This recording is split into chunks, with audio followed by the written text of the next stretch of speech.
Here you can learn how to upload a document using Dropbox and the Canvas app.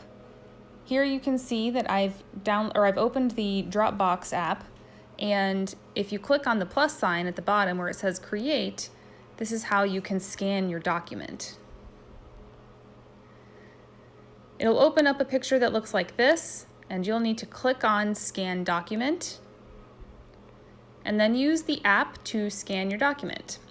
You can scan multiple pages at once by clicking the plus sign on the lower left-hand corner. Once you've scanned all of your pages, you'll want to click on Next in the upper right-hand corner. You'll need to save your scanned document, and so you'll need to choose a folder to save it in. If you've never used Dropbox before, you'll need to create a folder. Once you've created the folder, you can save it to that folder, and then click Save in the upper right-hand corner.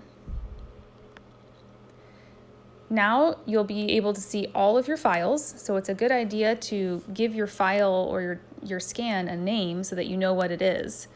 You'll want to click on the document that you want to upload to your assignment. It should look like this. You'll have 3 dots in the upper right-hand corner. Click on the 3 dots,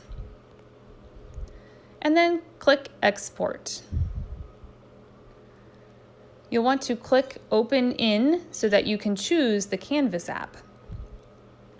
If it doesn't pull up the Canvas app on your phone, you may need to click on the 3 dots that say More, and then find the Canvas app.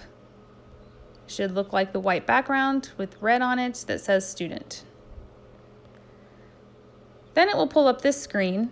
You can now choose the course that you're trying to upload to, and you can even choose the assignment that you're uploading to, so that if you have multiple courses and multiple assignments, you can choose which one you're trying to upload your document to. You can even type in submission comments, and then when you're ready to go, just click Submit.